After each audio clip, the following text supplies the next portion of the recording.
lève-toi, bats-toi, pour tes droits, bats-toi.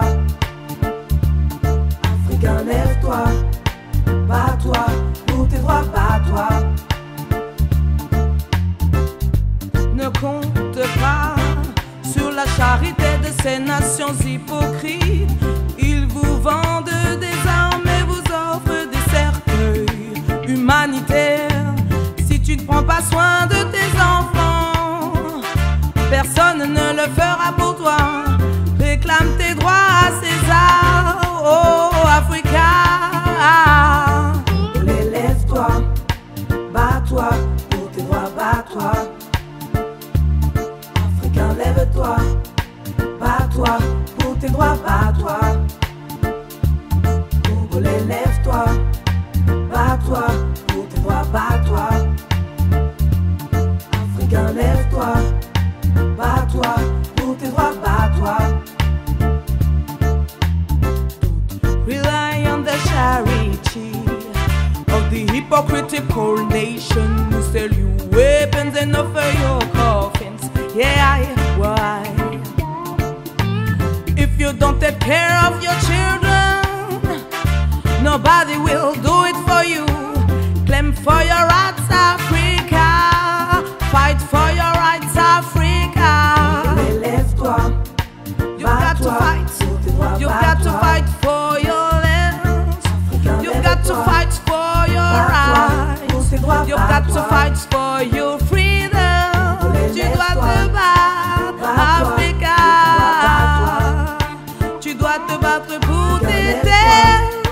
Tu dois te battre pour tes droits. Congolais, lève-toi. Fight for your rights, fight for your freedom. Yeah, fight for your rights. Yeah, yeah, yeah, yeah. Lève-toi, bats-toi. You have to fight for your rights. Africain, lève-toi, bats-toi. Pour tes droits, bats-toi. Wow, oh, yeah.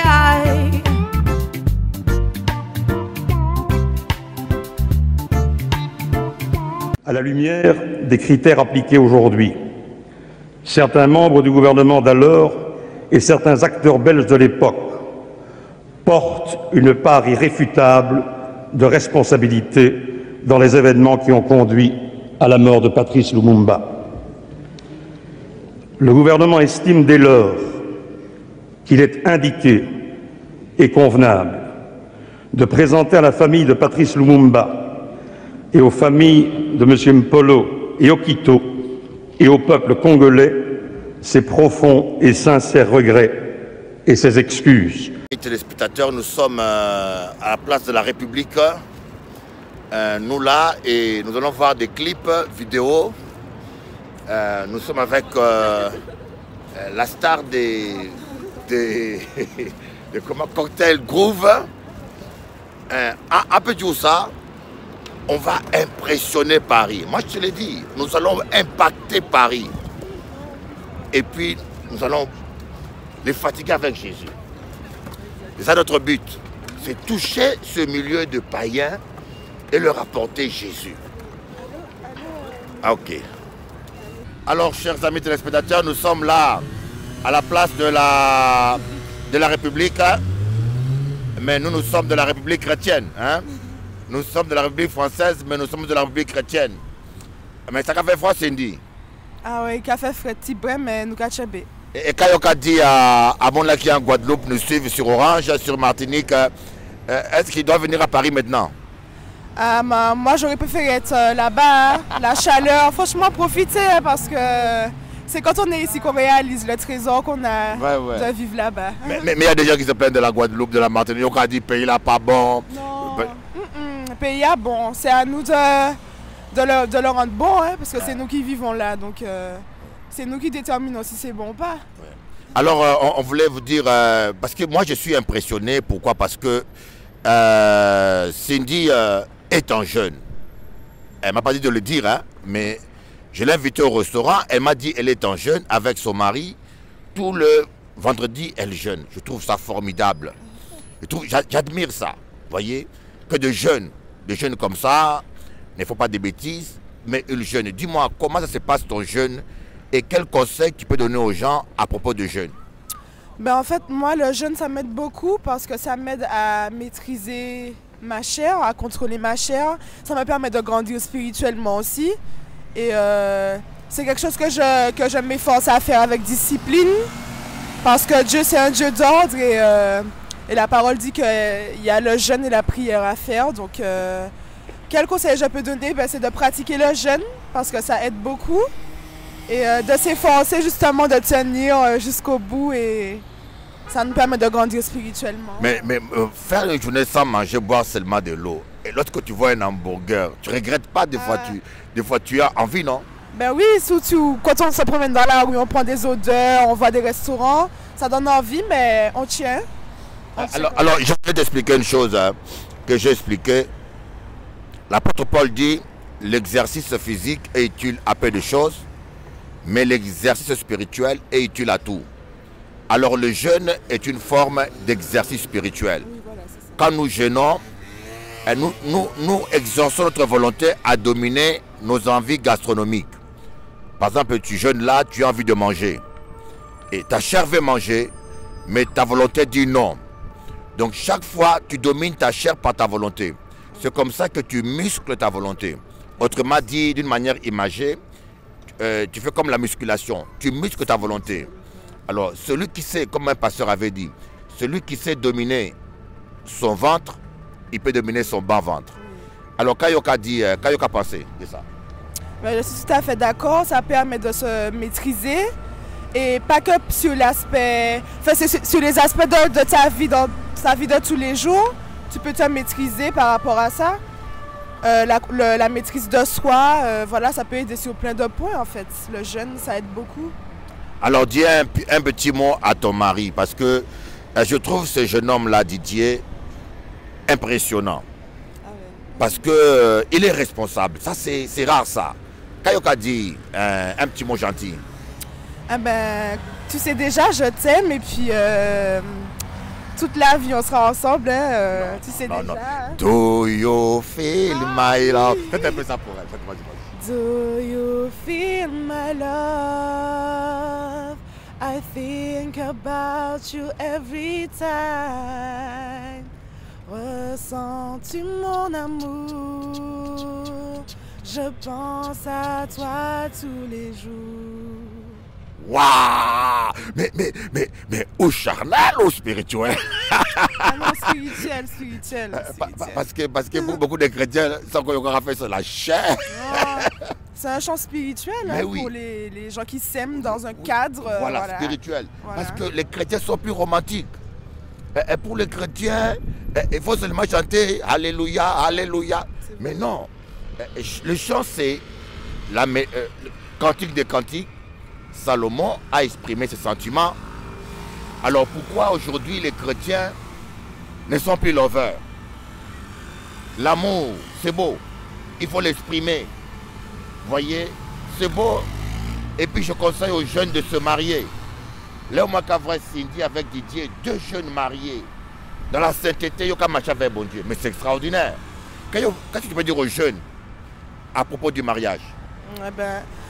Je pense que c'est important de s'engager sincèrement et quand on a trouvé la bonne personne, il ne faut pas hésiter, il faut se marier parce que la volonté de Dieu, c'est qu'on soit marié dans un cadre. Surtout pour les jeunes, je sais que ce n'est pas toujours facile en tant que jeune de s'engager comme ça, mais les jeunes ont plutôt une mentalité, vivre, prendre du plaisir, mais ce n'est pas comme ça. Donc il faut vraiment vivre une vie dans la sainteté, se marier et voilà, s'engager avec Dieu déjà et avec... Akamando aussi, dis-moi, est-ce que c'est facile d'être jeune marié chrétien aujourd'hui? Jeune marié chrétien aujourd'hui, est-ce que c'est facile? Parce qu'il y a un monde qui n'y peur. Il y a beaucoup de jeunes qui ont peur. Et puis qui dit on attend. Kayoka attendre. Dis-moi, Kayoka attendre. Alors, est-ce que c'est facile pour moi d'être jeune couple marié? Dans la société d'aujourd'hui, ce n'est pas facile. Maintenant, personnellement, pour moi, ça a été facile parce que je l'aime. Je suis sûre de l'aimer, on est sûr de s'aimer.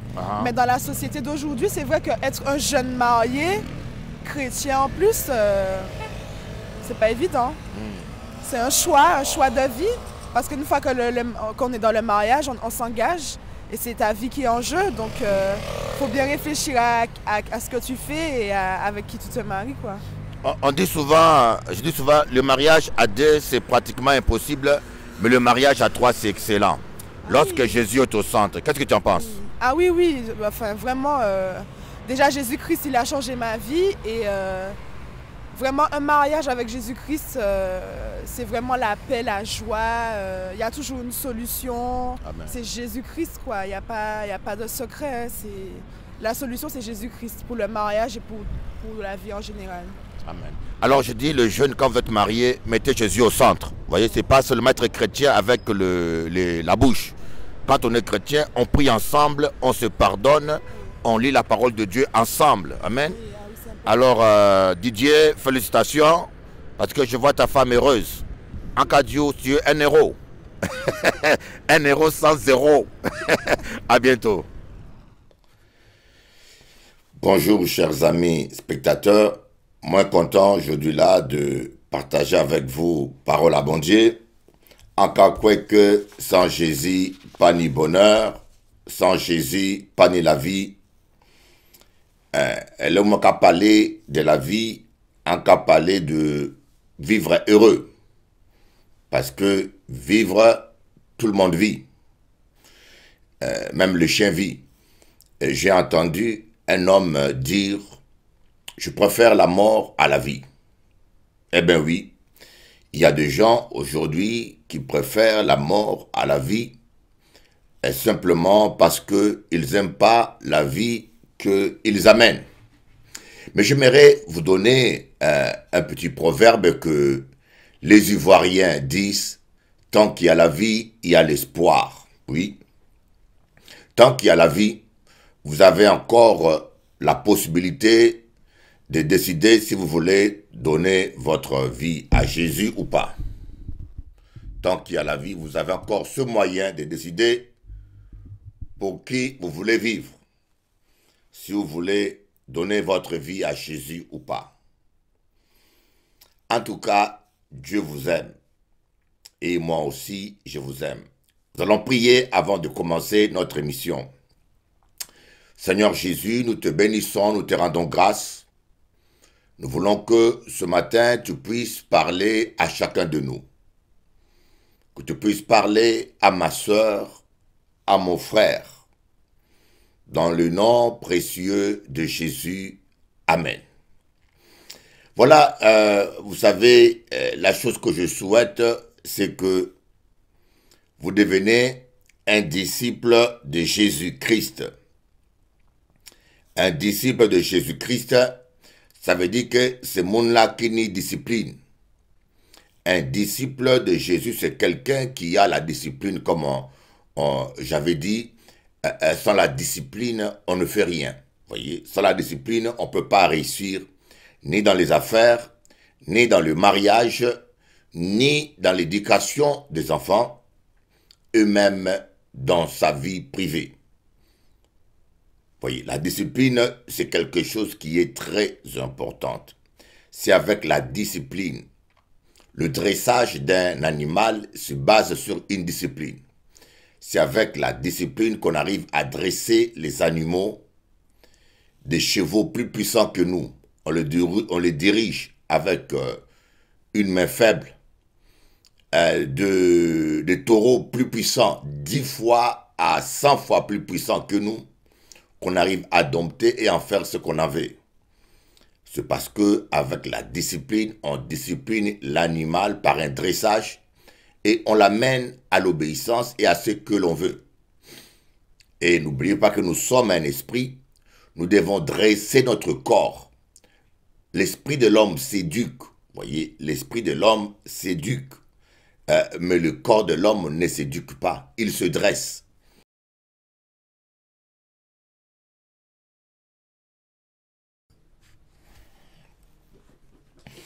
Alors, aujourd'hui, je voulais partager avec vous un sujet particulier, un sujet très important, triompher dans les épreuves, hein, triompher dans les épreuves. Vous savez, vous-même, je ne connais pas une seule personne qui peut prétendre être à l'abri des épreuves. Même Jésus-Christ, lui-même le Fils de Dieu, a traversé des épreuves, a passé des moments d'épreuve. Et pourquoi Dieu ne nous épargne pas les épreuves? Parce que les épreuves ne sont pas toujours négatives. Les épreuves sont incluses dans une méthode pédagogique de Dieu. Dieu nous façonne, nous enseigne au travers des épreuves. Mais l'issue d'une épreuve dépend de votre attitude durant l'épreuve. L'issue d'une épreuve dépend de votre attitude durant l'épreuve. Nous voyons par exemple le cas de Job. Job a passé une épreuve. Vous lisez les livres de Job, mais vous ne pouvez pas vous imaginer quelle épreuve Job a traversée. Financièrement, il a perdu tout son argent. Émotionnellement et sentimentalement, il a perdu tous ses enfants. Et physiquement, il a perdu sa santé. Il était tombé malade à un niveau incroyable. Au point où sa femme est allée jusqu'à demander à Job de maudire Dieu. Mais Job a gardé une bonne attitude. Il a dit, je ne maudirai jamais Dieu. Je n'abandonnerai jamais le Seigneur. Et il va dire une phrase extraordinaire. Même si Dieu s'est résolu à me détruire, je l'aimerai toujours. Même si Dieu s'est résolu à me détruire, je l'aimerai toujours. Je trouve cet homme-là extraordinaire. Nous lisons les livres de Job, mais des fois, nous les êtres humains, nous avons tendance à retenir ce qui nous arrange dans la Bible. Voyez, j'ai entendu très peu de gens parler de cet amour que Job avait pour Dieu. Et souvent, les prédicateurs comme les chrétiens parlent que des épreuves de Job. Et Job va jusqu'à déclarer, durant l'épreuve, que son Rédempteur est vivant et qu'il s'élèvera le dernier. Voyez, les paroles que vous prononcez durant l'épreuve peuvent vous garder dans une prison, ça peut vous garder dans le désert, et les mêmes paroles peuvent vous sortir triomphalement de l'épreuve. Alors faites attention à ce que vous dites et vous déclarez. Alors, on va écouter quelques louanges à la gloire de Dieu, et après, nous qu'à continuer notre programme.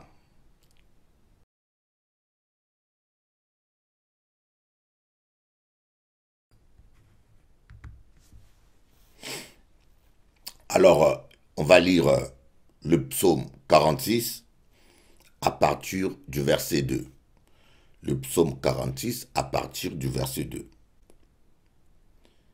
Dieu est pour nous un refuge et un appui, un secours qui ne manque jamais dans la détresse. C'est pourquoi nous sommes sans crainte quand la terre est bouleversée et quand les montagnes chancellent au cœur de mer. Quand les flots de la mer mugissent, écument, se soulèvent jusqu'à faire trembler les montagnes. Dieu est pour nous un refuge et un appui, un secours qui ne manque jamais dans la détresse. C'est pourquoi nous sommes sans crainte quand la terre est bouleversée et que les montagnes chancellent au cœur des mers. Quand les flots de la mer mugissent, écument, se soulèvent jusqu'à faire trembler les montagnes. Voyez, quand vous priez dans la crainte, votre prière n'a aucune valeur. Voyez, les prières faites dans la peur, dans l'angoisse, sont des prières qui n'ont aucune efficacité. Des fois, certaines religions nous apprennent qu'il suffit de répéter plusieurs fois certaines paroles ou certains psaumes. cela suffit pour déclencher des miracles. Certaines religions apprennent nous que il suffit de lire 10 fois ou 7 fois Notre Père. Et je connais des gens qui lisent et répètent plus de 50 fois Notre Père. Mais dans la peur, dans le doute, dans l'incrédulité, sans résultat. Jésus dit dans sa parole que tout ce que vous demanderez avec foi vous sera accordé.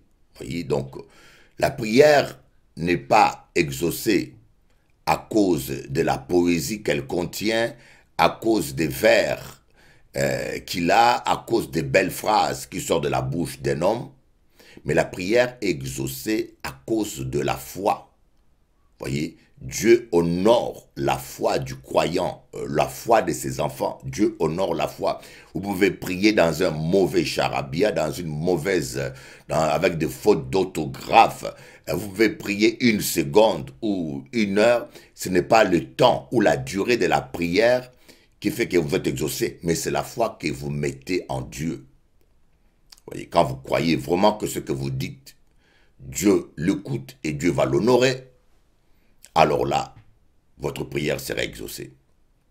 Malheureusement, plusieurs fois, nous avons des habitudes religieuses que nous gardons souvent. Des habitudes religieuses que nous gardons, qui nous font croire que il suffit de parler longtemps, il suffit de crier. Il y en a qui pensent que c'est parce qu'ils ont crié très fort que Dieu va entendre leurs paroles. C'est comme si Dieu était sourd. Dieu était devenu sourd. Il y en a qui pensent que c'est parce que ils ont pleuré peut-être que Dieu aura pitié d'eux et qu'ils seront exaucés. Vous voyez, il y a plusieurs manières. Des fois, nous-mêmes, nous pratiquons la prière et croyons que c'est une méthode efficace. Mais je vous dis, Jésus a promis l'exaucement seulement à la prière de la foi. Tout ce que vous demanderez avec foi, en mon nom, je vous le donnerai. Il va le donner lui-même. Et puis, je tenais à vous dire que la foi, je parlais avec Didier et sa jeune épouse Cindy au sujet de la foi. La foi marche toujours. Il y a des signes qui montrent que quelqu'un a la foi. Quelqu'un qui a la foi garde sa paix. Quelqu'un qui a la foi garde la joie. Quelqu'un qui a la foi voit la victoire. Quelqu'un qui a la foi voit l'exaucement. Voyez, pour multiplier le pain, par exemple, pour la multiplication de pain, Jésus a dit, Père, je te prie à cause d'eux, mais je sais que tu m'exauces toujours. La Bible dit que Jésus a levé les yeux, il a regardé au ciel. Il a dit, Père, je te prie à cause d'eux, mais je sais que tu m'exauces toujours. Donc, autrement dit, il était tellement sûr et certain que Dieu allait l'exaucer qu'il n'avait pas besoin même de prier. Et il dit à son Père que je fais cela à cause d'eux, pour leur montrer l'exemple. Mais moi, je suis sûr que tu m'exauces toujours. C'est ça la foi. Mais je pense que certains d'entre nous allaient pleurer, papa bon Dieu, pas laisser moi seul, pas laguer moi, on a besoin de miracles, j'ai 5000 personnes à nourrir, ah bon Dieu, comprends-moi. Voyez, et nous pensons que parce que nous parlons longtemps, ou parce que nous pleurons, ou parce que nous crions, que bon Dieu va nous exaucer. Dieu n'exauce pas les larmes, Dieu exauce la foi, Dieu honore la foi. Voyez, je ne sais pas si vous connaissez qu'est-ce que c'est qu'un tremblement de terre. J'ai déjà senti le tremblement de terre en Guadeloupe, en Martinique. Et dernièrement, j'avais senti un tremblement de terre quand j'étais au Pérou, en Amérique latine. Mais le plus grand tremblement de terre que j'ai ressenti, c'est quand j'étais à Guatemala. À Guatemala, j'ai loué une chambre d'hôtel. Heureusement que l'hôtel n'avait que 2 étages. J'étais au 2e étage. Mes amis, j'ai senti vraiment la terre trembler comme jamais. J'ai senti la terre trembler comme si j'étais dans une voiture. Et tu vois le bâtiment bouger. Il me fallait 3-4 secondes pour décider si je sors de ma chambre et je saute au deuxième étage pour me mettre à l'abri ou si je reste à la maison, dans ma chambre, parce que sauter du deuxième étage, c'est s'exposer à des blessures. S'exposer, quand vous sautez du deuxième étage et vous tombez par terre, vous tombez mal. Mais dans les cas où le bâtiment s'écroule, vous avez la vie sauvée. Mais si vous sautez du deuxième étage et que le bâtiment ne s'écroule pas, vous faites mal pour rien. Donc il fallait décider. Et ça va tellement vite qu'il faut quelques secondes. Mais j'ai opté pour rester dans ma chambre. Heureusement pour moi, parce que j'ai vu des gens sortir de la chambre, surtout ceux qui étaient au premier étage, courir dans le jardin. Et en fin de compte, le bâtiment a tenu. Je peux vous dire, il n'y a rien qui est plus déstabilisant et dangereux que le tremblement de terre. Croyez-moi, contre le tremblement de terre, on ne peut pas grand-chose. D'ailleurs, on ne peut pas toujours le contrôler. Contre les tremblements de terre, je peux vous dire qu'on ne peut pas grand-chose. Le cyclone, on peut le voir arriver, avertir la population 1 heure d'avance, 2 heures. Donc, quelque part, David dit dans le psaume 46, « L'Éternel est un secours qui ne manque jamais dans la détresse. » Vous voyez, ça veut dire autrement que Dieu n'abandonne jamais ses enfants. Je ne sais pas si toi qui me suis, tu as l'impression que Dieu t'a abandonné, mais je peux te dire, tu es complètement en train de te tromper. Ce n'est qu'une impression, Dieu n'abandonne jamais ses enfants. Oui, il dit jamais je ne t'abandonnerai, jamais je ne te délaisserai. Alors, David Corée, qui a écrit ce psaume, voulait montrer qu'il avait tellement la foi en Dieu, il avait tellement la foi en Dieu, que même si le plus grand des dangers terrestres se manifestait, c'est-à-dire que quand la terre tremblait, quand les montagnes tremblaient sous la mer, quand il y avait un tsunami, parce que là il parle même de la mer, quand la terre tremblait, même quand il y aurait un tsunami, il va dire, je serai plein de confiance, je serai calme, je ne vais pas paniquer, parce que je crois que Dieu va m'en sortir. Combien de fois nous sommes parfois désespérés parce que simplement on traverse un moment difficile, ou simplement dans le couple ça va pas, ou avec les enfants ça va pas, ou parce qu'on passe un moment difficile. Moi, j'aimerais vous parler de ce témoignage que j'ai vécu. Vous savez, là, moi qu'à parler, en qu'à prêcher, bitin qui est moins connaître, et bitin qui est moins j'ai expérimenté. Je parle de ce que je connais et de ce que je vis. Je ne vous parle pas des histoires. Et je vais vous parler aujourd'hui de quelque chose que j'ai vécu personnellement. Quelque chose que j'ai vécu personnellement et qui est très très importante et qui m'a inspiré ce message pour vous. Vous voyez, des fois, je ne prêche pas parce que on fait la rediff parfois, parce que l'inspiration vient quand Dieu le donne. Je préfère des fois faire de rediff et vous apporter une bonne nourriture rediffusée que de me forcer à faire du direct et ne pas être inspiré et vous dire n'importe quoi. Voilà pourquoi je prends souvent le temps. Vous savez, le samedi, j'ai vécu un moment très très difficile de preuve. Et je peux vous dire un moment très très dur pour tous parents. J'étais au studio de vidéo avec mes choristes, avec Cindy et Vanounou, mes 2 filles que j'aime beaucoup. Ces 2 filles que j'aime beaucoup. Je suis comme ça, je suis quelqu'un qui m'attache beaucoup aux gens, surtout quand on passe des moments ensemble. J'étais avec son mari aussi de Cindy, Didier, un jeune homme que j'apprécie beaucoup. Et on était au studio et on faisait un clip vidéo pendant 10 heures. Lorsque vers 19 heures, ma petite sœur va m'appeler et va me dire que mon fils est malade. C'est très sérieux et qu'il est au McDonald's avec mon petit frère. Et bon, je ne dirai pas de quoi il s'agit, de quelle maladie. Ça, c'est privé. Je vous témoigne ce qu'on peut témoigner, mais je ne peux pas rentrer en détail. Et moi, au studio, quand j'ai entendu ça, le premier réflexe, c'est l'angoisse, parce qu'on reste humain, hein, c'est le stress.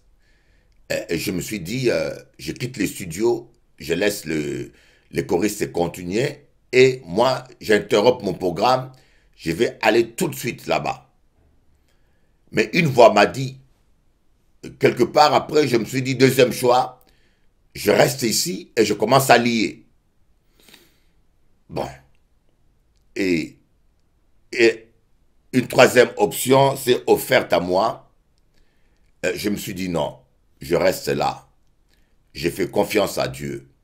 Je laisse mon enfant entre les mains de Dieu et je chasse le stress. Je chasse l'angoisse. Je fais confiance à Dieu. Et j'ai opté pour la troisième option. Je commençais à lutter contre l'angoisse, à refuser l'angoisse. Je commençais intérieurement à déclarer que Dieu prend soin de mon enfant, que Dieu protège mon enfant. Et je commençais à déclarer ça et je commençais à parler en langue à l'intérieur de moi. Pour parler en langue pour réclamer la paix. Et je peux vous dire, Dieu a bien fait les choses. Dieu a bien fait les choses. Il va mieux, il est hospitalisé, mais il va mieux, alors que les choses auraient pu se passer très mal. Et suite à cette épreuve que j'ai préparé cet enseignement, que je prêchais les dimanches, bien sûr. Je prêchais ça le dimanche, comme vous le voyez dans mon petit ordinateur. Et bon, par contre, le son, j'aime bien vous donner un enseignement avec un bon son. Un son là pas bon. J'ai essayé tout, mais le son là pas bon. Alors, le résultat, je dis non, je refais l'enseignement pour vous. Peut-être, je vous passerai quelques extraits de dimanche, pendant la louange, mais le son n'était pas bon. Et je me suis dit, je fais un enseignement bien posé, bien clair pour vous. Amen. C'est là que j'ai eu cette inspiration, faire confiance à Dieu. Et je préparais ce message. Et je crois que c'est très important parce que nous passons tous des épreuves. Des fois, vous êtes à la maison, on vous appelle pour vous annoncer quelque chose. Des durs, des graves. Parfois même, on ne vous appelle pas en face. Votre épouse vous dit, je m'en vais. Je pars. Ou bien votre époux vous dit en face, écoutez, je ne vous aime plus, j'ai trouvé une autre femme, je m'en vais. Vous voyez, il y a des nouvelles qui sont dures, où le patron vous dit, écoutez, vous êtes licencié. Vous avez des traites de maison à payer, comme aujourd'hui, tout se fait par crédit. Et encore là, il y a certains chrétiens bornés qui disent que le crédit est diabolique. Ce qui est complètement faux. Ce n'est pas diabolique. Mais quelque chose qu'on paye à crédit, on ne peut pas l'offrir à quelqu'un d'autre. Vous comprenez? Les offrandes, les bonnes intentions, comme dit l'apôtre Paul, sont valables en raison de ce que l'on possède. Pas en raison de ce que l'on ne possède pas. Quelque chose qui est à crédit ne t'appartient pas. Tu peux le prêter, tu peux l'offrir momentanément, mais tu ne peux pas le donner parce que ça ne t'appartient pas, ça appartient à la banque qui t'a fait le crédit. Alors, j'aimerais vous dire l'exemple de Lazare. Parce que quand je priais au studio, c'est ça qui m'est venu en premier. Et j'ai toujours été impressionné par l'attitude de Jésus. Jésus était en pleine mission avec ses disciples. Son programme était déjà préparé. Lorsque Marie et Marthe ont envoyé quelqu'un le chercher. Et les gens envoyés par Marie et Marthe sont arrivés vers Jésus en lui disant, « Maître, dépêche-toi, Lazare, que tu aimes, est gravement malade. » Je comprends ces gens-là. Pour ces gens-là, ils ne pensaient même pas qu'il y a une résurrection. Ils ne pensaient même pas que Jésus était capable d'arriver jusqu'à ça. Leur foi s'est limitée à la guérison parce qu'ils savaient que Jésus guérissait les malades. Alors pour lui, il y avait espoir tant que Lazare était vivant. Comme disent nos amis ivoiriens, tant qu'il y a la vie, il y a espoir. Alors pour eux, il y avait espoir. Alors Jésus-Christ devait se dépêcher parce que l'état de Lazare était grave. Mais Jésus ne s'est pas laissé bousculer. Jésus ne s'est pas laissé stresser. Vous voyez, quand vous servez Dieu, n'acceptez pas le stress. Moi, je ne crois pas que le stress vient de Dieu. Je ne crois pas que le stress est à la gloire de Dieu. Et je ne crois pas qu'un homme de foi est stressé, doit être stressé. Quand vous croyez que Dieu est le maître des temps et des circonstances, vous aurez toujours la paix et le calme. Dis-toi que Dieu est le maître du temps et des circonstances. Dieu peut suspendre le temps pour toi. Dieu peut changer les circonstances pour toi. Dieu peut ajuster les éléments à ta faveur. Dieu est au contrôle de tout. Et lorsque vous traversez un moment difficile, dites-vous même que Dieu connaissait ce moment difficile avant même que vous naissiez.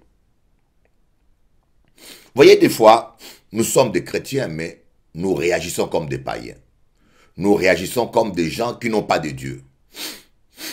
C'est comme, moi je vous dis, certaines femmes chrétiennes, ils disent, Dieu m'a dit que cet homme-là est mon mari, mais elles sont obligées d'utiliser la séduction pour séduire le monsieur. Si Dieu t'a dit que cet homme-là est ton mari, tu n'as pas besoin de faire de la séduction. Le pire, il y a même des chrétiennes qui font des chantages. Je peux vous dire des chrétiennes qui font des chantages. C'est diabolique, c'est mesquin, c'est méchant, c'est mauvais. Pensez-vous faire votre vie avec un homme que vous avez marié par chantage ou bien avec une femme que vous avez mariée par chantage, par menace, par séduction, par manipulation et même par le mensonge. Vous mentez à une femme que vous travaillez alors que vous ne travaillez pas. Vous mentez à une femme que vous avez des enfants. Vous n'avez pas des enfants alors que vous avez des enfants. Vous savez que toute alliance faite dans le mensonge, dans les menaces, dans la manipulation n'est pas valable devant Dieu. Quand vous mentez à une femme, quand on dit des mensonges majeurs, que vous n'avez pas d'enfant par exemple, et que vous êtes marié devant la mairie, devant le civil, sous cet aspect. Donc la femme ou le monsieur s'est engagé en disant que je m'engage en lui-même, en bonne conscience, mais en croyant que vous n'avez pas d'enfant par exemple.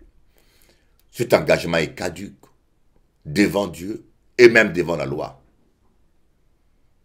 Je vous l'ai dit, même si le pasteur vous bénit, une alliance, mariage, bénédiction fait sous les mensonges n'est pas valable. Dieu ne bénira jamais les mensonges. Vous voyez? Et nous avons beaucoup de gens qui disent Dieu m'a donné ça, mais ils doivent mentir. Ils doivent manipuler. Ce n'est pas Dieu. Quand c'est Dieu, si Dieu vous donne quelque chose, il va l'attacher. Vous voyez, lorsque Dieu a donné à Abraham le bélier, lorsqu'Abraham a voulu sacrifier son fils, et Dieu lui a dit de ne pas le faire, Dieu lui a montré un bélier. Lisez bien votre Bible dans Genèse. Vous allez voir que le bélier avait le corne attaché dans un buisson. Vous voyez, quand Dieu vous donne une chose, une bénédiction, il attache toujours. Il attache et personne ne pourra vous le voler. Si Dieu vous donne une épouse, personne ne va la voler. Si Dieu vous donne un époux, personne ne va vous l'arracher. Voilà un peu ce que je voulais vous expliquer et que je souhaite que vous puissiez comprendre. Amen. Donc, on dit que Dieu m'a donné ceci, Dieu m'a donné cela, mais on est amené à utiliser la manipulation. C'est une complète contradiction. Voyez, c'est l'une des raisons pour laquelle même David avait refusé les armes de Saül. Parce qu'il croyait réellement que Dieu lui donnait la victoire. Alors nous allons voir maintenant, Jésus, on vient le stresser. Jésus refuse le stress. Jésus dit, heureusement que Jésus était en connexion avec le Saint-Esprit. Jésus dit, cette maladie, c'est pour la gloire de Dieu. Et c'est là où on a besoin du Saint-Esprit. C'est là où nous avons besoin que le Saint-Esprit nous parle. Parce que, des fois, quand le doute veut nous envahir, quand l'angoisse veut nous envahir, le Seigneur vient toujours nous donner une parole appropriée pour nous aider à tenir ferme. Amen.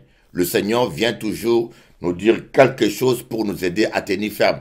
Jésus ne s'est pas laissé stresser. Ne vous laissez pas stresser. Jésus ne s'est pas laissé stresser. Jésus ne s'est pas laissé angoisser. On va continuer. On prend une pause de 5 minutes.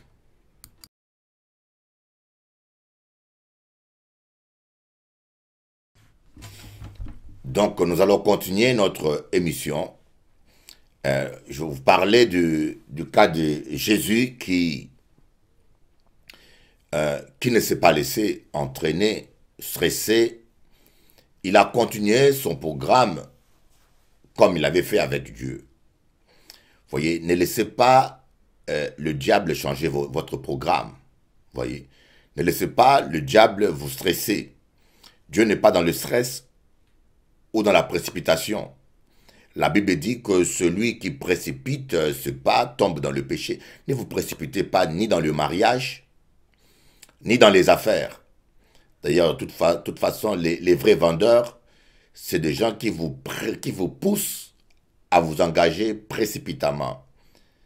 Donc, ils ne vous laissent pas le temps de réfléchir parce qu'ils savent que plus quelqu'un prend le temps de réfléchir ou renvoie un achat, plus le temps de doute, de contradiction s'allonge. Donc moins il y a des chances d'achat. Certains vendeurs malhonnêtes ou escrocs, leur technique consiste à vous précipiter, à vous engager. Soit ils vous disent, si vous n'achetez pas, quelqu'un va le prendre.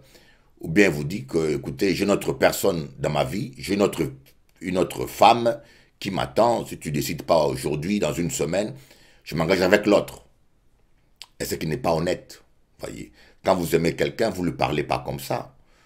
Vous ne le mettez pas au chantage. C'est complètement charnel et même inhumain, méchant.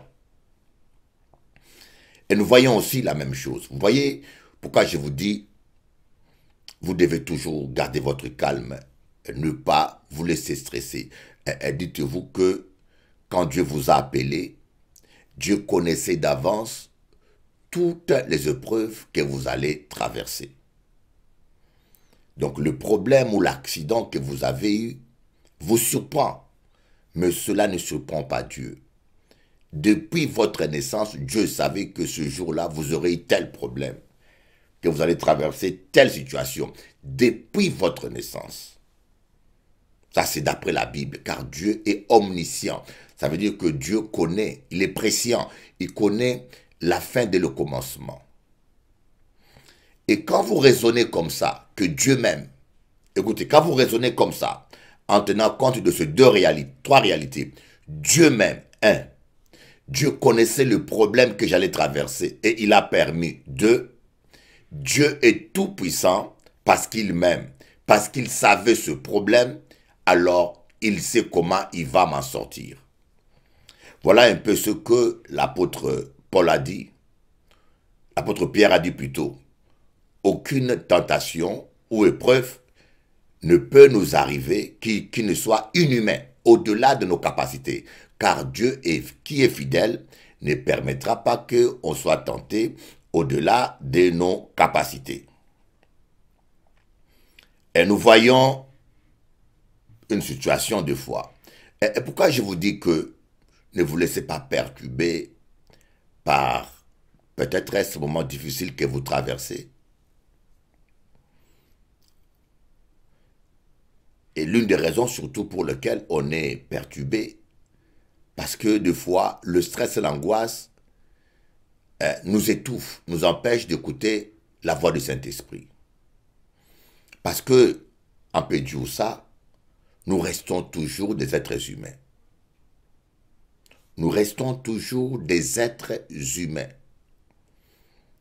Vous pouvez ne pas être angoissé, vous pouvez être bishop ou pasteur, mais nous restons des êtres humains. Et l'angoisse, c'est normal que cela arrive deux fois.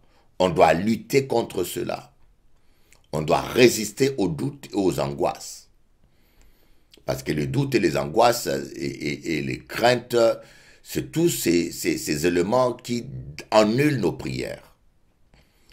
Jésus-Christ s'est dit, si quelqu'un a la foi, tu diras à cette montagne, ôte-toi de là et plante-toi au fond de la mer.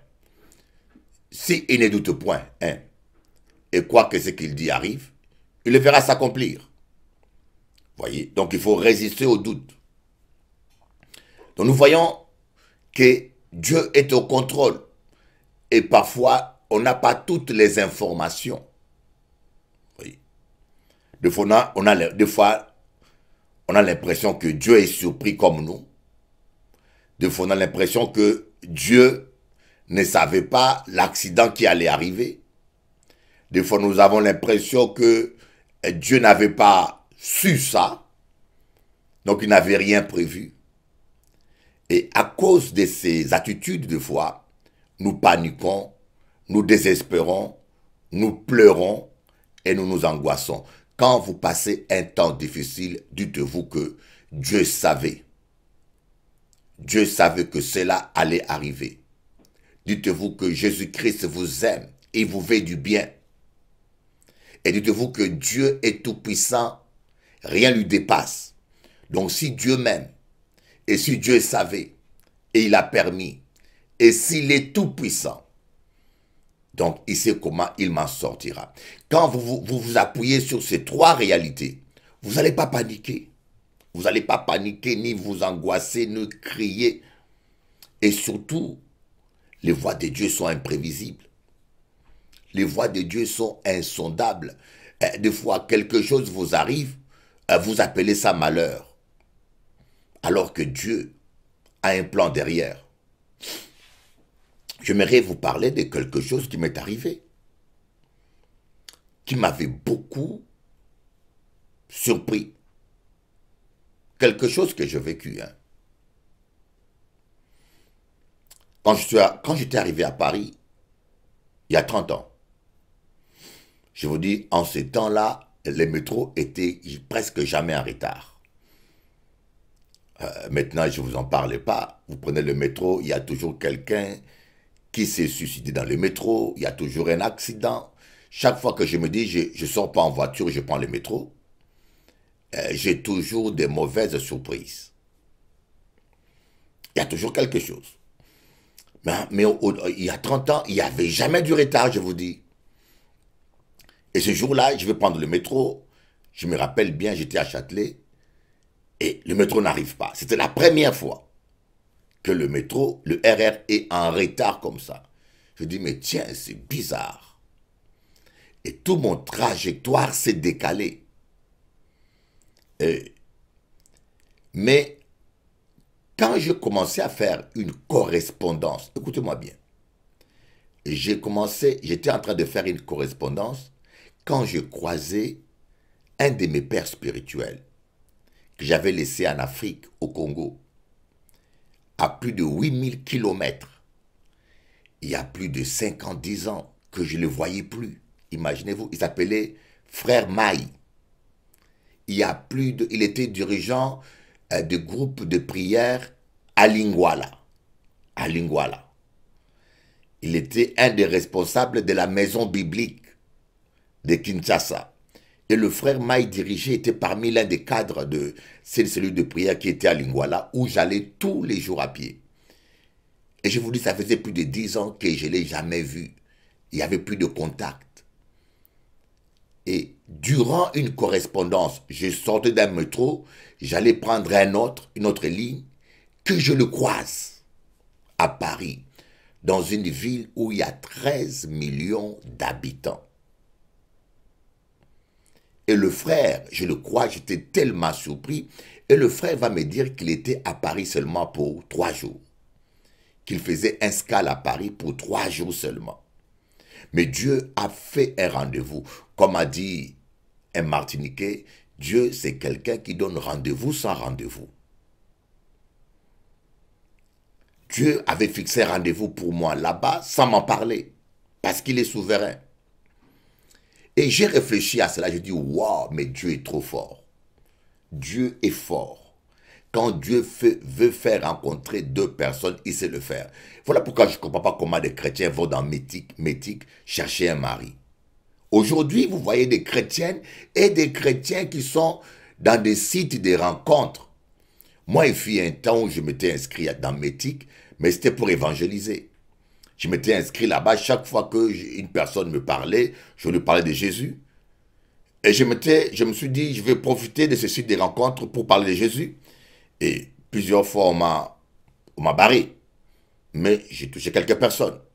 Mais je ne comprends pas si vous voulez aller là-bas pour gagner les âmes. Oui. Mais si vous allez là-bas pour chercher des rencontres, c'est malheureux. Laissez Dieu faire des rencontres pour vous. Dieu sait le faire. Au temps de Dieu, au moment de Dieu, quand Dieu décide il veut que tu rencontres quelqu'un, il saura le faire. Voyez, donc le plan de Dieu nous dépassera toujours. Et il y a des choses que vous ne comprenez pas. Ne cherchez pas toujours à comprendre pourquoi ça m'arrive, pourquoi. Il y a trop de gens qui se posent des questions. Pourquoi c'est ci, pourquoi c'est là. Mais pourquoi tu te perturbes? Job a dit, je ne me poserai plus de questions comme ça. Job a dit, ça a dit, écoutez, je mets la main dans ma bouche. Je me suis posé des questions qui m'ont dépassé. Dieu ne demande pas de tout comprendre. Dieu nous demande de lui faire simplement confiance. De lui faire confiance. Et des fois, Dieu ne nous dit rien parce qu'il veut nous apprendre à lui faire confiance. Vous voyez, Dieu va dire à Moïse de parler à Pharaon, de demander à Pharaon de libérer le peuple d'Israël.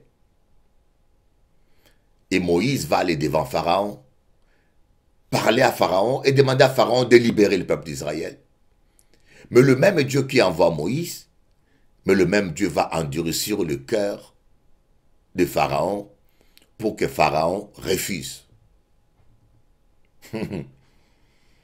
En passant, si vous comprenez des bitins là, en cas dit, mais à pas comprendre rien. Même moi, je me dis, mais c'est compliqué. À quoi joue Dieu? Mais Dieu ne joue pas quelque chose. Il sait qu'est-ce qu'il fait. Dieu dit à Moïse, va dire à Pharaon de libérer mon peuple. Moïse va obéir, il arrive, il parle à Pharaon. Mais le même Dieu va endurcir le cœur de Pharaon pour que Pharaon ne laisse pas le peuple d'Israël partir. Pourquoi? Parce que Dieu avait simplement décidé de manifester sa gloire en Égypte, de montrer aux Égyptiens comment il est puissant. Et Dieu aussi avait décidé déjà de punir Pharaon et son armée pour avoir maltraité le peuple juif, le peuple hébreu, pendant 400 ans. Vous voyez, les gens qui vous font du mal, Dieu va s'en occuper. Quand Dieu dit c'est à moi la vengeance, c'est à moi la rétribution, Dieu sait bien le faire. Des fois, nous nous vengeons trop, plus qu'on ne le doit, ou bien moins qu'on ne le doit.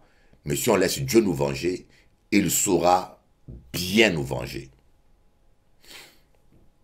Donc Dieu avait décidé que Pharaon devait être jugé.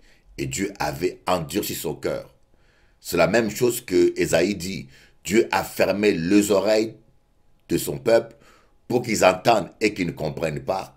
Il les a aveuglés pour qu'ils voient et ne comprennent pas, afin qu'ils ne se répandent pas et qu'ils ne les guérissent.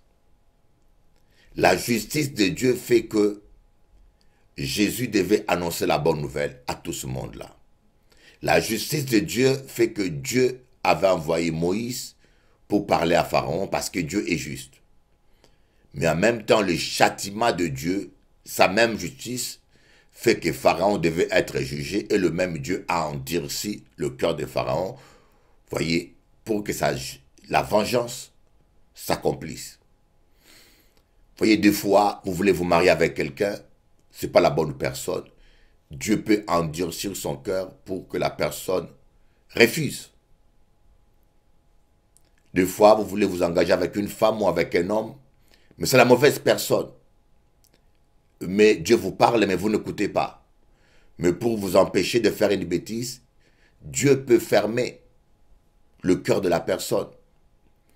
Des fois, vous êtes dans un travail qui ne va pas bien, on ne veut pas vous bénir ou qui n'est pas bon pour toi.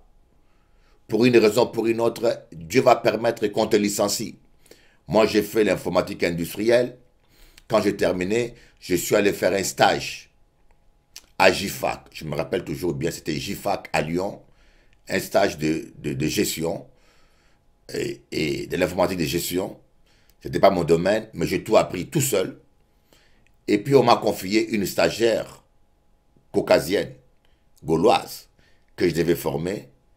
Et j'ai passé mon temps à le former. Et en fin de compte, je n'ai pas été embauché, c'est elle qu'on a embauché. On a embauché l'élève. Alors que le professeur était mieux qualifié, mais on ne m'a pas embauché. Et moi, j'ai pris ça comme du racisme. Vous voyez, il y a beaucoup de racisme qu'on ne peut pas prouver. Et j'ai mal vécu ça. Mais je bénis Dieu. C'est parce que le fait que ces gens-là peut-être étaient racistes, peut-être, ou qu'ils n'ont pas voulu m'embaucher, Dieu l'a permis pour m'empêcher de me dévier de ma destinée. Parce que Dieu m'a appelé à le servir à temps plein, à prêcher la parole dans le monde. Et moi, dans ma tête, je ne voulais plus le faire. Je voulais travailler tranquillement, donner ma dîme à Dieu, mais être plus tranquille chez moi, j'en avais assez avec la persécution. Je ne voulais plus porter ma croix et suivre Jésus. Dans la mission, bien sûr. Mais le fait que ces gens ont été peut-être racistes, je ne peux pas le prouver, ou injustes, là c'est sûr, j'étais injuste envers moi, ils ne m'ont pas embauché, ça m'a permis de retourner au pays du Seigneur, et je suis allé à Paris, j'ai dit à Dieu, écoutez, bon c'est bon, j'ai compris, mais donne-moi un travail, je n'ai plus envie de te servir avec tous ces chrétiens qui ont toujours des problèmes, des histoires, je veux vivre en paix Seigneur, donne-moi un travail. Et je jeûnais, et au bout du jeûne, au lieu que Dieu me donne un travail, Dieu me donne une mission. Pendant le jeûne, j'ai senti un manteau tomber du ciel, qui est tombé sur moi, et Dieu m'a dit d'aller commencer ma première église à Grigny. C'est comme ça que j'ai dit, bon, je cherche un travail, je suis endetté, mais Dieu, au lieu de me donner un travail, il m'envoie en mission. Donc, s'il m'envoie en mission, il connaît bien mon problème, il connaît bien que je dois des passions alimentaires, il connaît tout ça, il va s'en occuper. Béni soit le Seigneur. Vous voyez, et Dieu a permis, j'ai obéi à Dieu, Dieu m'a béni au-delà de mes espérances, Dieu a payé toutes mes dettes, Dieu m'a béni au-delà. Faites confiance à Dieu. Faites simplement confiance à Dieu. Vous voulez vous marier avec quelqu'un, il vous dit non, ne faites pas un drame. Dieu sait pourquoi il permet ça. Ou votre fiancé vous dit non. J'ai entendu une sœur qui me dit, Bishop Eli, mon fiancé ne veut pas se marier, je veux me suicider. Une chrétienne qui parle de suicide. Je veux me suicider. J'étais choqué. Je vous avoue que j'étais vraiment choqué comment un enfant de Dieu peut raisonner comme un païen comme ça. Comment un enfant de Dieu peut parler et raisonner, même pire qu'un païen. Amen. Et nous voyons encore une autre situation. Moïse, qui sort avec le peuple d'Israël, et il arrive devant la mer Rouge, Il dit, ah bon, on n'a pas prévu un bateau, comment on va traverser? Imaginez-vous, 2 millions de personnes, à peu près 2 millions de personnes, vous arrivez devant la mer Rouge et vous n'avez pas de bateau. Même s'il fallait en faire, mais c'est quel bateau il fallait faire pour transporter 2 millions de personnes? Combien de va-et-vient on doit faire pour que ces 2 millions de personnes aillent de l'autre côté, à l'autre bord? Et je pense que c'est l'une des raisons pour laquelle Pharaon a laissé partir les enfants d'Israël, parce que lui connaissait les cartes. Il a regardé dans la carte. Il a dit, bon, laissez-les partir, ils vont tout droit. Sûrement, il s'est dit, mais ces Hébreux sont des idiots. Ils n'ont pas étudié, mais ils vont tout droit vers la mer Rouge. Je vais les récupérer là. Ils n'ont pas de bateau, ils n'ont pas grand chose, ils ne savent pas construire. Sûrement, devant la mer Rouge, ils seront bloqués là. Et là, je vais bien les récupérer, mes esclaves. Alors, il a dit à Moïse, bon, allez-y, allez-y, allez-y. Et après, il s'est mis à les poursuivre. Il s'est mis à les poursuivre. Mais il ne savait pas que Dieu avait prévu un plan. Et Moïse, pendant que tout le monde réfléchissait comment on va traverser, Moïse, mais tu n'as pas pensé à cela, mais qu'est-ce qui se passe? On ne comprend rien. Et Moïse attend les bruits des sabots des chevaux de Pharaon. Vous savez, à ce temps-là, c'était 1000 chevaux, 10 000 chevaux, ou 12 000, ou je ne sais pas. L'armée de l'Égypte était la plus puissante en ces temps. L'armée de l'Égypte était la plus puissante au monde en ces temps-là. Alors Moïse, en attendant ce bruit des sabots, des chevaux, Moïse il s'est dit, c'est fini pour moi. Moïse s'est dit, c'est fini pour moi. Et qu'est-ce que Moïse a fait? Il a commencé à crier à Dieu. Parce que le peuple même voulait le tuer. Le peuple voulait le lapider. Alors Moïse a levé les mains, il a commencé à prier. Mais Dieu va dire à Moïse, Moïse, pourquoi cries-tu? Dieu n'a pas dit à Moïse, pourquoi pries-tu? Il lui a dit, pourquoi cries-tu? Parfois quand j'entends des chrétiens prier, tu as l'impression qu'ils crient. Il y a beaucoup de fois où nous pensons que nous prions alors qu'en réalité, nous crions. Plusieurs fois, nous crions parce que nous pensons que nous prions, mais alors que nous crions. Nous crions parce que, voilà, nous sommes dépassés. Parce que nos prières sont dénouées de toute foi. Nos prières ne sont que le résultat des craintes, des angoisses, de la panique. Voilà. Donc Dieu va dire à Moïse, pourquoi cries-tu? Alors que Moïse priait. Dieu va dire à Moïse, prends les bâtons, frappe la mer et traverse. Et Dieu a fait le miracle. Le peuple d'Israël a traversé la mer à pied. Donc les plans de Dieu, mes amis,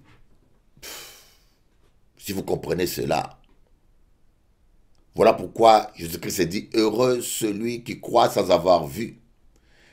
Pourquoi on dit heureux celui qui croit sans avoir vu?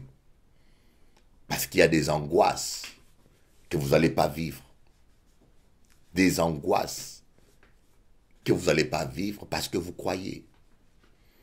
Des fois, nous vivons angoisse sur angoisse simplement parce que nous manquons de foi. Parce que nous paniquons. Parce que quand vous ne croyez pas, c'est là où vous laissez la porte aux angoisses, vous laissez la porte à la peur, vous laissez la porte à toute forme des choses. Chassez l'angoisse de votre vie et croyez simplement que Dieu est capable de faire ce qu'il veut faire dans votre vie. Chassez l'angoisse de votre vie. Alléluia. Donc Moïse était vraiment angoissé. Voyez. Nous voyons Moïse dans le désert, par exemple. Je ne sais pas si, des fois, vous avez l'impression que votre situation s'éternise. Voyez. nous devons tous traverser un désert. Je ne veux pas m'éterniser sur cet enseignement. Je vous ferai la suite après. Demain, on va continuer avec la suite. Je vais terminer là. Nous devons tous traverser le désert, croyez-moi. D'autres sont dans le désert du célibat. D'autres sont dans le désert financier. D'autres sont dans le désert du ministère. D'autres sont dans le désert sentimental. Mais nous traverserons tous des déserts. Moïse traversait un désert de conversion. Moïse avait quitté l'Égypte, mais les goûts de l'Égypte, les envies de l'Égypte, la convoitise de l'Égypte n'avaient pas quitté Moïse. Voyez, Moïse avait une formation de militaire. Il avait une manière de penser, il avait sa logique, sa manière de voir des choses, qui était le résultat de son éducation, parce que Moïse a été élevé et éduqué d'après les critères de l'Égypte. Il raisonnait comme un Égyptien. Mais Dieu ne pouvait pas utiliser Moïse dans ces conditions. Plusieurs fois nous venons à Dieu, nous quittons les mondes, mais nous gardons les raisonnements du monde.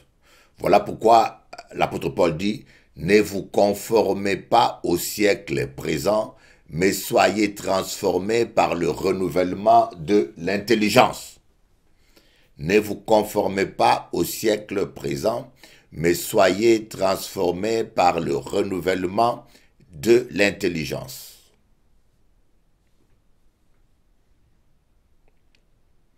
Votre intelligence doit être renouvelée. Et en cas de jour, c'est le problème que nous avons. On a beaucoup de gens dans nos églises qui n'ont pas l'intelligence renouvelée. Ils sont chrétiens, et ils prient, ils aiment Dieu. Malheureusement, une bonne partie ne cherche que la bénédiction. Une bonne partie ne cherche que le miracle financier ou leur délivrance ou leur guérison. Voyez. Et c'est l'une des raisons pour laquelle quand Dieu voit que tu cherches que la guérison ou la délivrance ou un bien-être, que tu n'es qu'intéressé par la bénédiction, Dieu vous laisse dans le désert. Dans le désert, parce que Dieu veut que tu sois sauvé. Dieu veut que tu puisses l'aimer. Dieu veut que tu puisses lui donner la première place dans ton cœur. C'est l'une des raisons pour laquelle beaucoup de guérisons et de délivrances traînent. Je voudrais vous donner un exemple. Est-ce que serez-vous heureux de savoir que votre épouse est avec vous pour des raisons financières simplement? Serez-vous heureux de savoir que... moi, je connais une personne. Cette personne m'appelle toujours quand il a des besoins financiers. Je connais une personne comme ça. Elle m'appelle toujours quand elle a des besoins financiers. Elle est comme ça. C'est une relation malheureusement triste. Vous voyez, c'est comme le fils prodigue. C'est un enfant qui était intéressé que par l'héritage. Lorsqu'il a eu ses sous, il a quitté la maison de son père. Vous voyez? Il y a plein de gens, lorsqu'ils ont ce qu'ils cherchent, la guérison ou la délivrance, ils abandonnent Dieu. Il y a des gens qui viennent à l'église seulement pour être guéris ou délivrés. Mais une fois qu'ils ont ce qu'ils cherchent, ils abandonnent Dieu. C'est l'une des raisons pour laquelle certaines personnes, leur délivrance ou leur guérison traînent. Parce que Dieu a vu que dans leur cœur, ils cherchent que la bénédiction. Mais Dieu veut leur salut. Et Dieu permet qu'ils soient dans le désert. Et on a beaucoup de chrétiens comme ça qui ont gardé la logique et les raisonnements du monde. Imaginez-vous, quelqu'un se dit chrétien. il veut se marier avec une femme, et quand vous parlez avec la personne, vous vous rendez compte que ce chrétien a choisi quelqu'un qui n'est même, une femme qui n'est même pas convertie, une femme mondaine, et la dame ne vient faire que la figuration dans l'église. La dame n'est pas convertie, elle vient à l'église pour faire plaisir à ce chrétien, mais au fond, son comportement, son attitude, c'est mondain, mais sauf que la femme a un beau corps. Elle a des formes de corps, des beaux visages, comme le monsieur voulait. Et il se dit chrétien. C'est comme quelqu'un qui dit qu'il a un mouton, mais le mouton mange la nourriture de cochon. C'est comme quelqu'un qui dit que j'ai un chien, mais les chiens ne mangent pas la viande, ils mangent que l'herbe. Voyez, comment tu peux être chrétien, mais tu réfléchis comme un païen. Tu gardes les critères du monde. J'ai une chrétienne qui se marie avec un musulman. Et la chrétienne me demande, est-ce que je peux me marier avec un musulman? Je dis, mais il est musulman. Vous allez prier comment ensemble? Nous, les chrétiens, on se marie pour servir Dieu. N'est-ce pas? Le mariage, c'est ça. Il y a l'unité. On devient un seul chair au lit, une seule chair au lit. Une seule âme. On partage les émotions ensemble. Et un seul esprit par la prière, par le Saint-Esprit. Mais la personne, il est ou bouddhiste ou musulman. Bon, comment vous allez prier ensemble? Tu es chrétienne. La vie spirituelle doit passer avant le sentimental et le sexuel et le charnel. Mais la sœur se dit chrétienne et elle prend de tels engagements. Ça veut dire qu'elle n'est pas vraiment chrétienne. Elle n'est pas convertie. Son intelligence n'a pas été renouvelée. Plusieurs fois, nous gardons ce genre de raisonnement. Voilà pourquoi, parce que Moïse avait l'éducation, les raisonnements de l'Égypte, alors Dieu, pour l'utiliser, il devait le vider de l'Égypte. Il devait sortir l'Égypte en lui. Et ça a pris à Dieu 40 ans. Voilà pourquoi Moïse a fait 40 ans dans les déserts. Il y a des femmes qui aiment dominer les hommes. Je vous donne un exemple. Je connais une sœur, elle veut se marier, elle veut se marier, elle veut se marier. Et cette sœur a trouvé un mari, mais elle veut dominer son mari, écraser son mari. Et son mari est devenu malheureux. Dominer, écraser, dicter, une dictatrice. Mussolini. Elle veut dominer. Parfois, quand Dieu voit que tu es sincère avec lui et que tu veux te marier, mais il sait que tu as encore des venin, qu'est-ce qu'il va faire? Il va te faire traverser un désert. Et dans ces déserts, il va te former. Il va te façonner. Il va détruire le mal en toi. Il va enlever l'esprit des dictatures. Ou bien il va purifier ta langue, afin que tu ne puisses pas insulter ton mari, afin que tu puisses te marier un jour et que ce mariage ne puisse pas terminer par un divorce. Mais malheureusement, pendant que nous traversons le désert, on se met à murmurer, « Seigneur, ça fait un temps que j'attends la délivrance, ça ne vient pas. Seigneur, ça fait un temps que j'attends le mari, ça ne vient pas. Ça fait un temps que je veux commencer mon ministère, ça ne vient pas. » Il y a plein de choses qui se passent comme ça et on murmure, on murmure, on murmure, on fait de murs et de murs et de murs.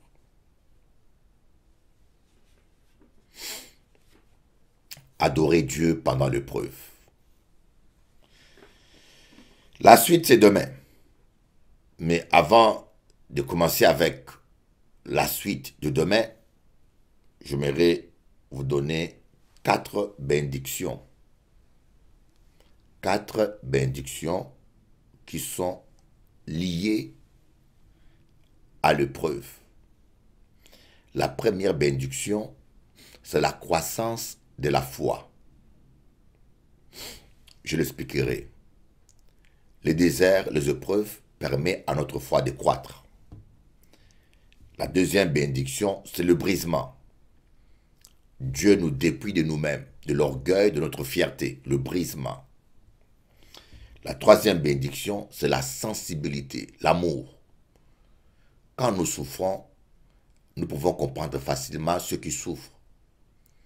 Un homme qui était malade, peut comprendre la souffrance de la maladie et avoir la compassion pour les malades. Voyez, des fois les épreuves réveillent en nous notre sensibilité. Voilà pourquoi Jésus-Christ a souffert en toutes choses pour être capable, comme dit Hébreu, d'intercéder, pour être qualifié, pour être un bon souverain sacrificateur, pour intercéder pour nous, parce qu'il connaît la souffrance que nous avons dans la chair. Et la quatrième bénédiction, c'est l'accomplissement du plan de Dieu. Il y a certaines épreuves qui sont des portes ouvertes à l'accomplissement du plan de Dieu.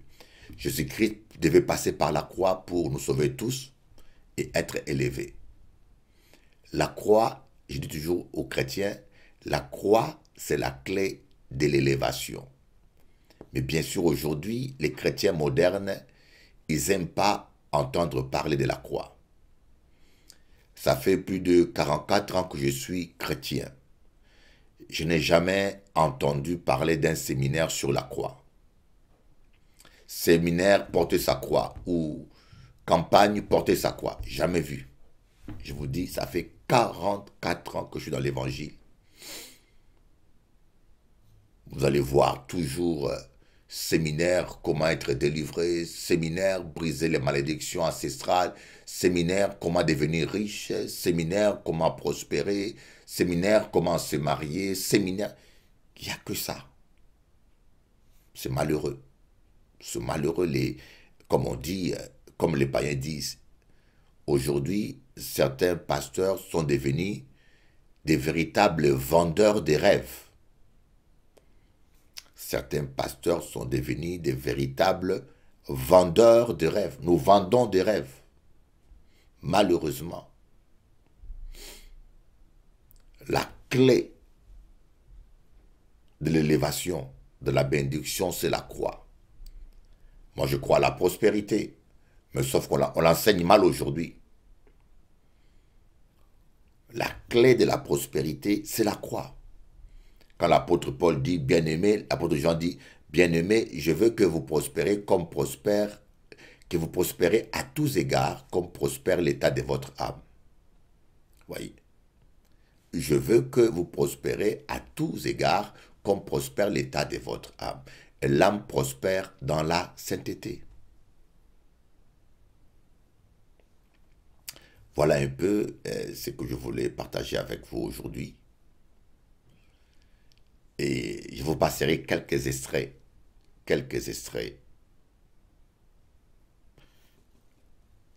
de mon message durant la louange. Et à la fin de ces 2 heures, nous prierons 10 minutes ensemble. Amen. Bon, c'est mieux qu'on le fasse maintenant, n'est-ce pas? C'est encore mieux qu'on le fasse maintenant. Ferme tes yeux. Dis Seigneur Jésus. Seigneur Jésus. Je te demande pardon. Je te demande pardon. Pour chaque fois que j'ai murmuré. Pour chaque fois que je murmurais. Pour chaque fois que j'ai douté de ton amour. Pour chaque fois que j'ai douté de ton amour. Pour chaque fois que j'ai abandonné ma foi. Pardonne-moi, Seigneur. Pardonne-moi, Seigneur. Ta parole me dit, venez à moi, vous tous qui êtes fatigués et chargés, et je vous donnerai du repos. Venez à moi, vous tous qui êtes fatigués et chargés, et je vous donnerai du repos. Je viens te déposer ma situation conjugale, ma situation familiale, ma situation au travail. Seigneur, donne-moi ce repos. Honore ta parole, Dieu. Saint-Esprit de Dieu, sois mon berger, sois mon berger. Conduis ma vie.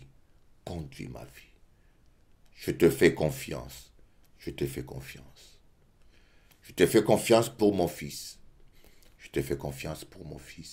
Je te fais confiance pour mon couple. Je te fais confiance pour mon couple.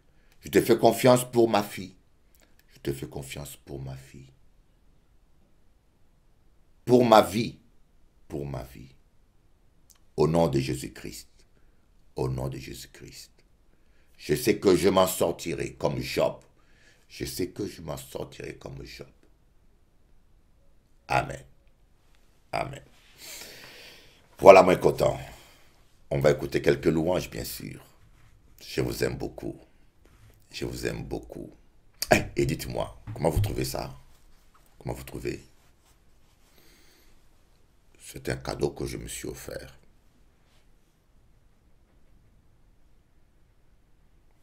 Je trouve ça classe, moi. Même si vous ne me complimentez pas, je le fais moi-même. Oh, je trouve ça classe. Waouh, ça rigole pas, hein? Classe. Oh, Seigneur, merci. Quelle belle créature tu as créée. Waouh. Quelle belle créature que tu as fait, mon Dieu. Ah oui. Je connais ma valeur. Ah oui, oui, je suis beau. Seigneur, merci, je suis beau. Waouh, mais Dieu est fort. Quand je me regarde, je dis, Seigneur, merci, je suis beau. Bon, je dis pas ça pour rigoler, simplement, c'est pour vous dire que aimez-vous vous-même. Hein? On dit, aime ton prochain comme toi-même. Mais si tu t'aimes pas toi-même, comment tu aimeras ton prochain? Aimez les autres. Amen. Aimez-vous vous-même. Aimez-vous et puis voilà. Tant pis pour ceux qui vous aiment pas. Hein? Tant pis pour ceux qui vous trouvent moche ou laid. Le plus important, c'est que vous êtes beau. Vous êtes une belle créature de Dieu. Mais par contre, Tati, faut un peu faire le régime, Tati. D'accord, tu es une belle créature. Ça, c'est bien, mais arrêtez de manger comme un hippopotame, quand même. Oh, bon, Tati, il qu'à manger, matin, midi. Calme-toi, Tati. Non.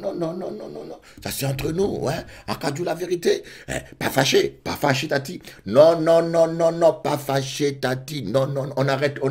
Non, pas zapper d'abord, non. Laisse la télécommande là. Dépose la télécommande, Tati. Accadou, dépose. Pas zapper. Hein? Ton mari à côté, il te dit rien. Hein? Des fois, il te dit rien. Faut maigrir quand même. Arrêtez de manger comme ça, comme un crocodile. Ah non. Ne te cache pas derrière la Bible. Oh, c'est comme les sœurs me disent, ah, Dieu ne regarde pas à l'apparence, regarde au cœur. Ah, Dieu, moi, je ne suis pas Dieu, moi. Moi, je suis un être humain. Voyez, Dieu m'a donné 2 yeux pour voir, 2 yeux pour regarder. Voyez, un homme regarde le corps. Alors, si tu aimes ton mari, fais un peu la gymnastique, achète un tapis roulant, achète un petit vélo, fais même 30 minutes de vélo tous les matins. Tati, et puis arrête de manger hamburger. Arrête de manger la soupe trop de grasse. Achète une cocotte minute. Il y a des cocottes minutes aujourd'hui qui cuisent sans graisse. Baisse les choses grasses. Et puis surtout, mange plus de poisson. Et baisse trop et mange du poulet, la viande blanche. Et baisse... Ah, nous allons faire un entretien. Ok, nous allons faire un entretien sur ça. Le régime, oui. On va parler régime un peu. Je vais inviter une sœur qui s'y connaît dans le régime pour vous donner des conseils. Arrête de manger trop de gras, Tati. Te laisse pas aller.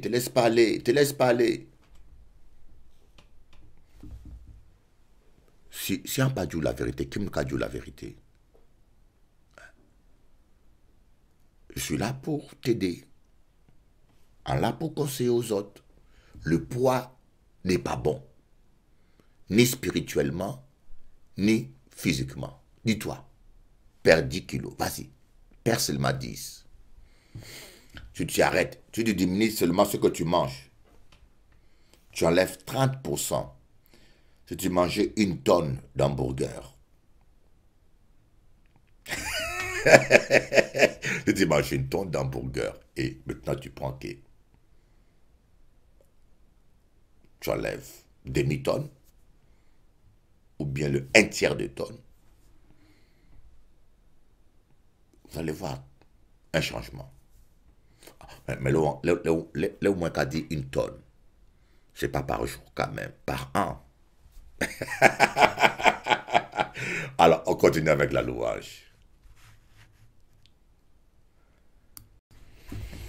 Alors, chers amis, donc, nous allons écouter quelques clips vidéo, bien sûr.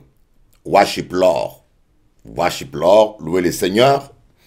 Et après, nous allons continuer notre moment de partage.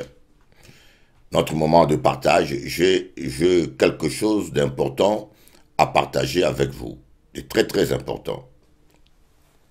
Suivez. Bonjour, chers amis téléspectateurs. Moins content de partager mon malassa avec vous. Je suis très content de partager ces moments avec vous. Mais aujourd'hui, spécialement, comme vous savez, nous avons fait tous les efforts, nous faisons tous les efforts pour ne pas tomber dans la monotonie, dans le même système là.